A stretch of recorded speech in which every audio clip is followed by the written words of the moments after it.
But let's also take stock of the big CNBC TV 18 news break. The Telecom department, in consultation with the Finance Ministry, has written to telecom companies sharing the contours of the equity conversion formula. Last month, of course, the Union Cabinet had approved the conversion of interest during the moratorium period for AGR dues as well as spectrum dues into equity. Sachin Gupta, the Chief Rating Officer at Care Ratings, joins in. Sachin, thanks for taking this quick call. So I think the companies do have till the 29th to respond to this. Looking at the sort of proposal, and they're talking about preference shares to be issued for the interest at least that needs to be paid out during the moratorium period. Does it seem sort of like a fair option for the incumbent players?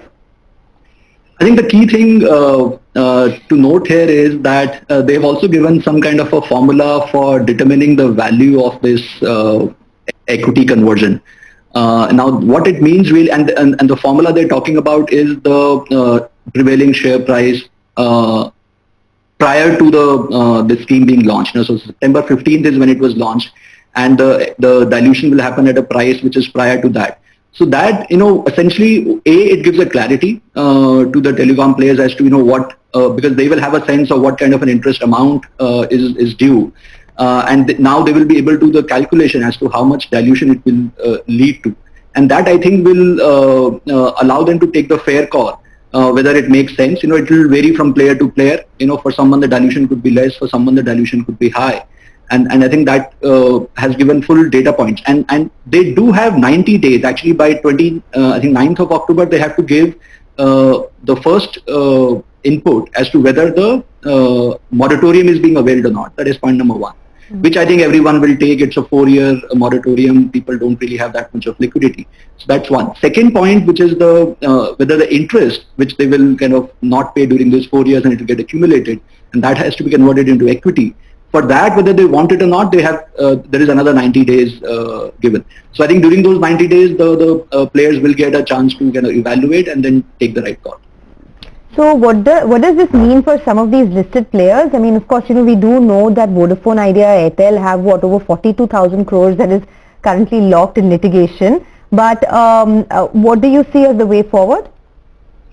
So I think it will mean dilution. And I think it will allow the new investors which they are seeking to kind of come to really be able to do the calculation as to how much the real equity, because earlier the government wasn't really a player in terms of equity. It's the promoters, the shareholders, and maybe the new investors.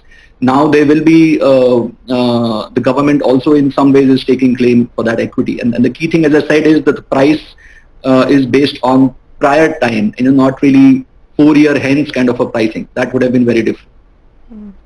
Yeah, it's just to point out the formula, what our colleagues have picked up is that it's going to be the weighted average price over 26 weeks preceding the 14th of August. That's the specific date that they have picked out. Prashant?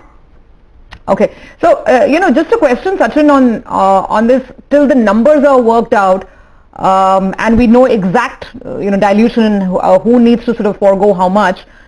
In general, as a principle, do you think the equity option is something that big players like perhaps Bharti Airtel will be willing to take up? Difficult to say right now, but basis the share price movement, if the share price has been good, the dilution will be less, right? And it may make sense for them. So it's really a play on the share price during those last 6 months, as you mentioned, and the share price which they expect going forward. So it's honestly a promoter's call. Difficult to kind of hazard a guess there. Sachin, great to speak with you. Thanks very much for your time. Appreciate it.